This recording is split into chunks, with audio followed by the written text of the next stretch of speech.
It's wonderful to see everybody play. I'm Mrs. Jones, your artist consultant. I'm known for doing paperwork, which is copyrights, BBS, distribution, publishing. You name it, I probably have a little bit experience with it. And if I don't, I'm going to connect with people who do. And so I brought our youngest Zach. I wanted to focus on Spotify. So tell me a little bit about yourself. So I started out working in the industry probably about 12, 13 years ago for artists like DJ Khaled. I was part of Rick Ross' Teflon Don campaign. This was before the internet really picked up how it was, so it was more, in the streets we had higher teams in different cities, different states to really connect with people on a different level. After a few years of doing that, I wanted to manage some artists. They felt like I didn't know what I was talking about, so I put out music just to show them, like, look, you listen to what I'm saying, and you get results. And it turned out it took off.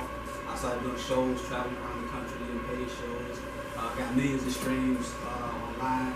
Then I kind of came back to my thing, marketing, consultations. That's what I'm good at. And so after getting like 3 million streams on Spotify alone, I started to try to help out other artists and show them what you can do to kind of get the same success. All right. Is anybody familiar with Spotify? Yeah. I mean, because some of us we just think of it as a place where we go to listen to our music.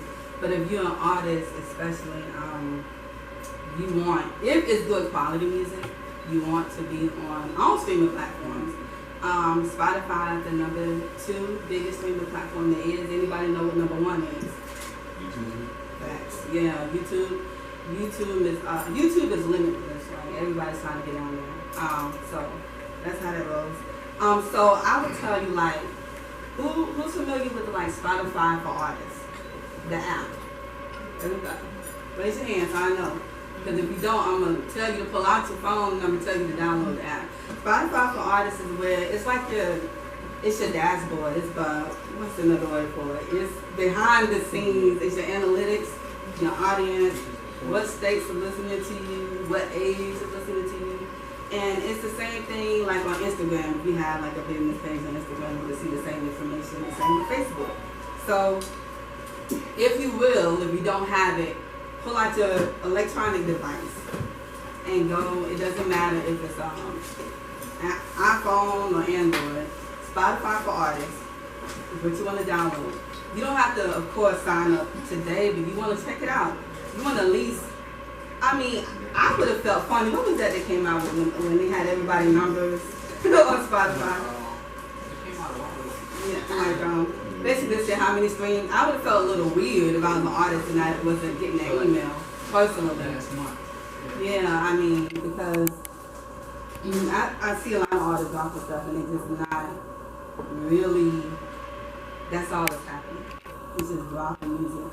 They're not paying attention to who is paying attention to them. So go, download it, check it out tonight, tomorrow, whenever you have time. Fill it out. Read up on Spotify. He's here today. He's going to talk to you about, how you're supposed to submit to a playlist. Maybe, give you some little inside information. Of course, I'm not no Spotify guru. I mean, I can tell you about everything else, but I'm going to leave that to him. And then, of course, if you have questions, this is the time you want to ask. Because my last editions on social media, a lot of people was hitting me up after the fact. And hey, just ask what you need to ask. It's okay. Tom, ain't nobody judging you, okay? Okay, so like she said, I would start off with Spotify for artists because you can see your analytics, your data. That's the most important thing. A lot of artists focus on the music, maybe the look of it, the cover art, the production. But if you're not paying attention to your data on the background, you won't know who's rocking with your music, who to push your music to. If you're spending money on promotions, you should know based on your data, the ages, more females like my music more than males, so I should cater to them. More kids, 13, 17, or whatever, 24 to 34, you know what kind of put your promotional budget at to reach those people. And also what Spotify does is they collect data on everybody. So if y'all listen to Spotify and you like a certain type of artist, and say one of your fans like you and they listen to Post Malone or Drake or this or that, they start realizing like, yo, most of the people who like this artist also like these artists, so we'll feature you on playlists with these artists or feature you, like if you ever been on Spotify, you see it sounds like a similar artist. That's how they do it. It's based on the algorithm. So that's how they match you up and categorize your music. So let's say you've been on the platform, you've been staying consistent, and your next release, let's say you got a couple hundred followers, 1,000 followers, and they want to put your song as though on the actual playlist. They're not just gonna choose any random one. They're gonna based off the data. Hey, this is the best suitable playlist for this artist. You know what I'm saying? So, and the more data you have, that's how you get placed on this playlist. If you don't have no data, they kind of don't know what to recommend or where to put you at. And you have to start accumulating data, getting streams, and they're looking at it. And that's why I encourage artists, don't pay for streams. Try to build it organic because you want Spotify to know who's your listener. And once they start to know that, they'll reward you. So when I started building my music up, I was getting probably about 30, 40, 50,000 streams a song and stuff like that. And then one day, Spotify, somebody reached out and they started putting out music on playlists. And it took everything I had going on all the way up, probably about 3-4 times what I was already doing, just by being able to be placed on certain playlists based on the categories and the artists, other artists that I was similar to.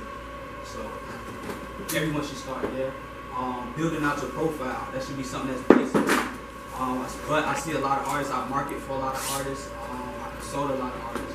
And I go to their Spotify page, there's no professional pictures there, there's no bio there, there's no links that link out there. So me as a fan or just somebody searching for music, or even as a curator, somebody want to place an artist, the first thing I'm gonna do is look them up. If I see you don't have no data there, no bio, no nothing, I'm gonna feel like you're not serious about what you got going on. And I'm gonna skip over the next artist. Because nobody wanna put their time and effort into an artist that's not even putting the effort into themselves. So build out your platform that allow, and they give people more to know about you. I like this song, check out the bio, now I can connect with this artist on a deeper level. Connect them, when we put an emotional connection outside of the music, that's what make fans stick. You got some artists who have a huge song, Trinidad James, we all know who he is. He had a huge record, but after that, he didn't come back with a follow-up record, and there's nobody still like, yo, that's my favorite artist. He didn't do a good job at making people fall in love with him as a person and connecting emotionally. And once you do that, that's where your brand come in and people can support your brand. Another thing is, especially new artists, collaborations.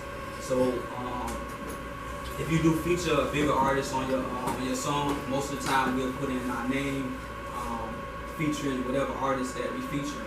But on Spotify, you can put both artists as the main artist. And when you put both artists as the main artist, if I got 50,000 followers and you got 50,000 followers and we both the main artists, it's going to appear on both our pages on Spotify. So both our fans see it as it's our song, and that's gonna double it up. My biggest song on Spotify got about 500,000 streams because me and two other my homeboys partnered, and we all did a song together. All three of us on one song, and that was our biggest song on all our platforms for a while. You know what I'm saying? Just because it was in front of everybody, and all of us had something to contribute. So we want to do that instead of featuring. I don't know if every aggregator allow you to do it, but I know TuneCore, DistroKid, they definitely allow you to put both artists as that featured artist. So we want to do that.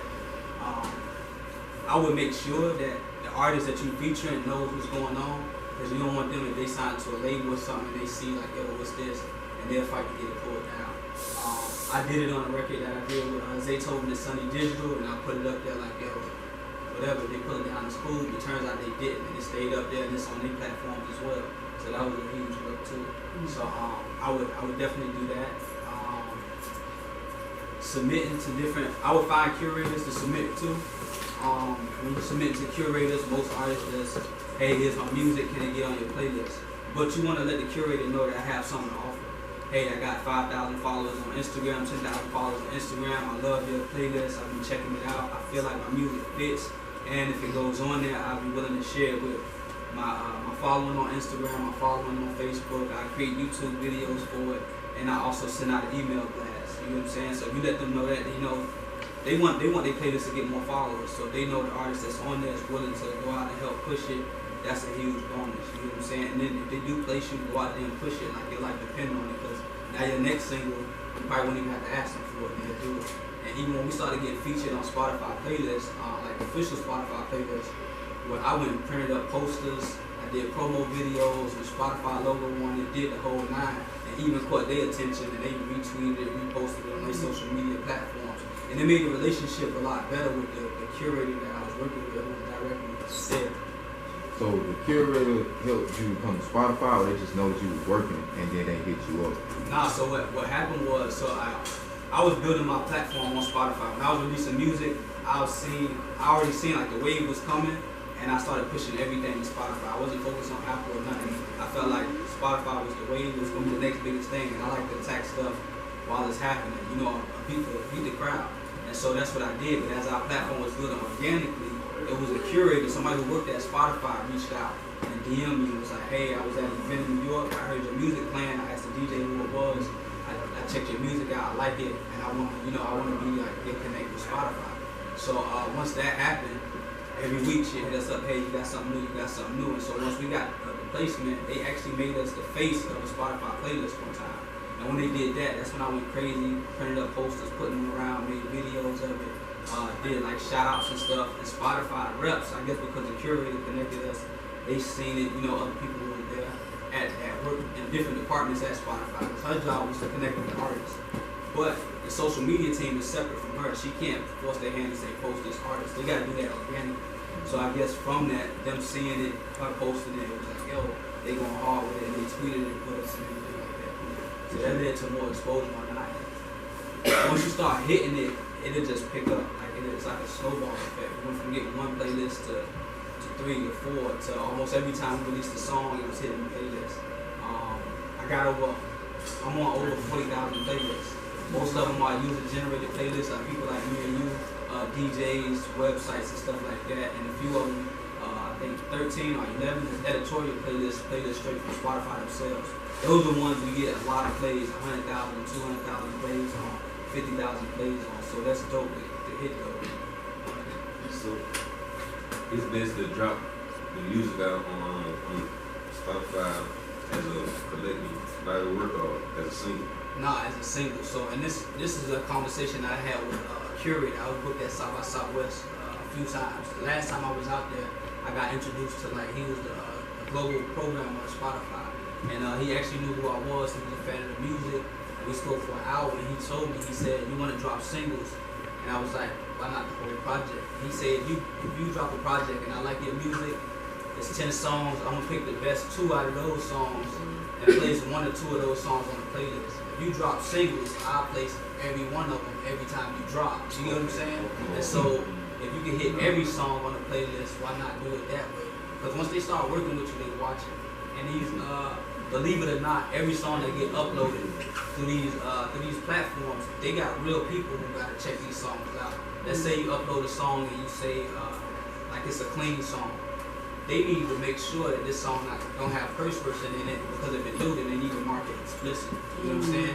And so if they listening to the song, the more you categorize it based on your niche or what kind of music we made, the better it is, because all this stuff get tags and they go into different segments. So if it's, let's say, pop music, it'll go into the pop department. If it's hip hop, it'll go over here. And the better you could break that down, the easier it go into these groups of people and they listen to it. And that's why I tell artists to release all the time, because if you got a curator who constantly coming across your music, like, dang, he's serious. This artist done put out 20 songs in the last 2 months. Let me give him a shot. You get what I'm saying? He's working. And so that helps out. So my boy, he knows an artist named S.O. And S.O., he was an artist way before me, killing it. And but he never really took off. He stayed consistent. I think he dropped a song every week for like 6-7 months straight. And he went to get placed, and his stuff blew up. Now he probably did probably like 20 million streams last year. You know what I'm saying? Yeah. And every song he was dropping, one of the curators picked them up, and they ran a playlist called Beast Mode. I think Beast Mode got 8 million followers on that playlist. And almost everything he dropped would hit that playlist. You know what I'm saying? So when is it a time as a collective to drop projects? Because artists be eager to drop whole projects to show what they be working on. So when is it a time? I would advise, once you got people hitting you up, yo, when the project coming? When you got a fan base asking for more consumption, that's when you deliver it. But before then, just focus on your single. Because it costs a lot of money to put a project together. You know what I'm saying? 10 songs, 15 songs, everything gotta get mixed, the beats gotta get paid for, mastered. You got promo, music videos, all of that. So you probably spend on the low end $4,000. I did $7,000 on a free project, my first project. Spotify wasn't even around. I was uploading to a site called Noise Trade. Well, all I would get was an email in exchange for a free download, and I spent $7,000 putting that together. You know what I'm saying? So if that was all that went into one song and pushing that one song, it could have reached 10, 20 times more people. You know what I'm saying? So you want to focus on that. Once those people gravitate to that, then just have a record to follow up with them and give them that, and just keep it going. But if you got something that's blowing up and you got a lot of fans from it, then feed them a project. You know what I'm saying? But before then, just find that song that works. Yeah, that's good, because I'm glad you said that, because I get that all the time. I have artists that come to me and they'll drop like a whole album, or an EP is okay. I mean, I get the gist of it, I get it, but I'm like, but you didn't really promote that one single the way you're supposed to promote it. I mean, we see plenty of examples out there. Let's talk about Lizzo, for instance. I mean, how long was she pushing that song? Like, before we even knew about her, the song was already out there, right? But, I like to use Adele, for example, Rolling the Deep. Yeah. I saw that in the movie like 5 years before the song even blew up. And so we get so eager, like, oh my God, I gotta get my stuff. Just calm down. Just keep emotional attachment. Yeah, calm down. Build your team, number one, because you can't do it by yourself. I mean, yeah, you do hear people say they're doing it by themselves, but they got somebody in their corner. Build your team instead of thinking about, oh, I gotta do it. Get your manager, get your consultant, get your music attorney, please. Get your attorney. Get everybody in order so when that stuff drops, everything can take off. So any questions about that? I'm kind of new to the game, so how do you I know you can promote your music, but how do you really what's the best way to promote your song? Oh goodness, it's limited. So I'm gonna let you say what you, and then I'm gonna say some ideas. I mean, promoting the song, like she said, it's a bunch of different ways. But once you could identify your budget and your brand, then it kind of helps in that direction. So when I was doing music, we rolled longboards to kind of add an element to our brand, because I knew I wanted to lock in sponsorships like Mountain Dew, different things like that. And I knew that just being an artist without a brand wasn't gonna get me there.